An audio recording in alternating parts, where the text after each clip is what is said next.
Looks like an old radio with a keyboard on top of it. And that's a power amp in the bottom there, and this is your filter bank.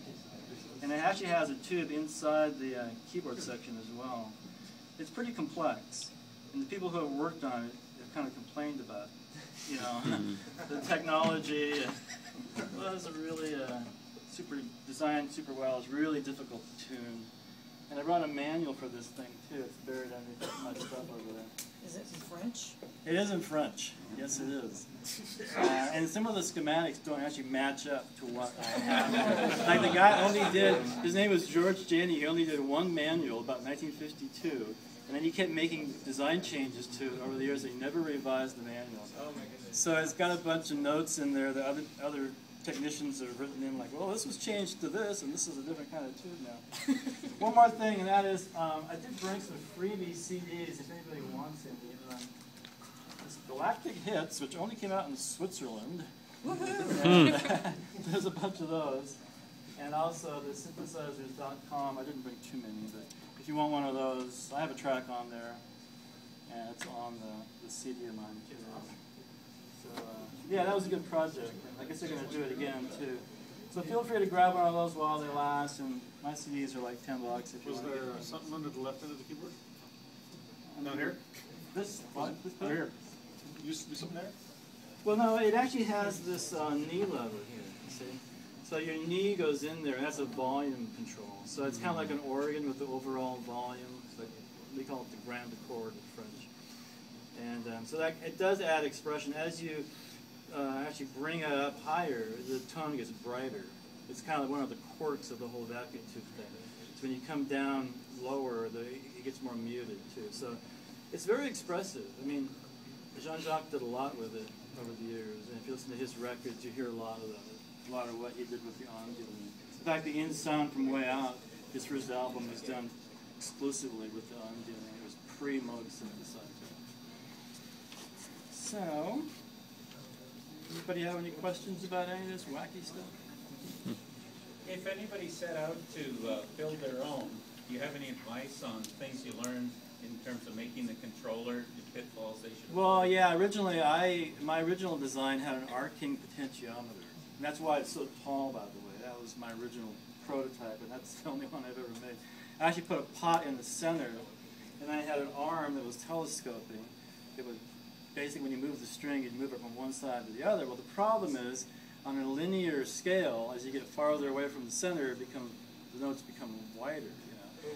So I had a keyboard that would start, you know, with narrow keys here, and then progressively get wider on the outside. I mean, that's great for outer space, but it kind of limited the amount of notes you could play. It was functional that way, but you really couldn't put in front of a 66 key keyboard. And that's why I used the DX7.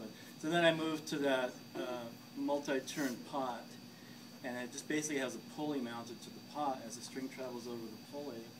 You know, like I said, it's a super simple concept, and I don't really know why people haven't really done it yet. But you went with a 15-turn pot for I that did. reason. And if you go to my website, which is danacountryman.com, there's a whole webpage dedicated to how I did this, and I invite other people to take that information and make their own. There's even a parts list at the back.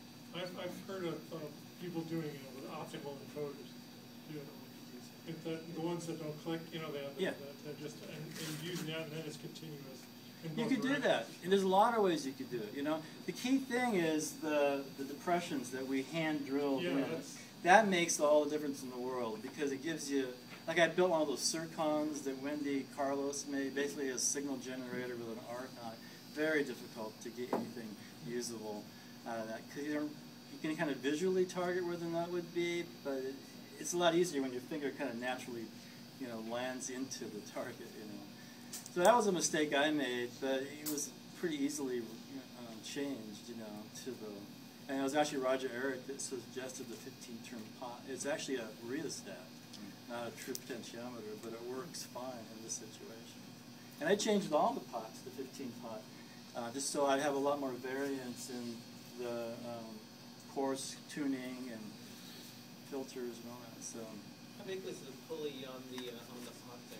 It's actually pretty big. It's about this big. Okay. It's about, I'd say, 2.5 inches. I got it from Edmund Scientific.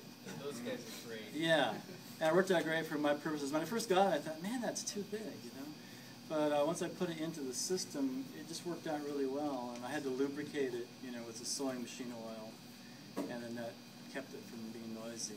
Cool. Yeah. Originally, I used like wire cable instead of the string, and of course that was real noisy as it traveled over the pulley. So that was another mistake. I eventually moved to a nylon cord. And then I came up with the Venetian blind string, which is really immovable and it doesn't stretch at all.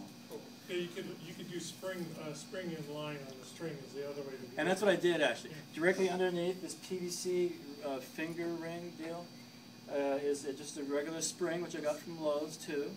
So every time I move it to this side, the spring's traveling over to this way. When I get all the way to the end, the spring's at the far extreme end. It doesn't actually go over the pulleys, but it all kind of stops at the right time. Keeps the tension. Yeah, it keeps the tension just enough. And you can lift it up if you really wanted to. You could actually play the keyboard with your finger through that. You know. Just haven't really tried that. But yeah, I guess it's a simple concept, but it lets you create music in a different way than, you know, the theremin. So a lot of these old guys had good ideas, and they just kind of fell along the wayside along the years. And I'm just trying to bring it back a little bit, you know. Any other questions? What was your website again? My name is Dana Countryman, so it's danacountryman.com. Yeah. So. All right. Well. Thanks, Dana.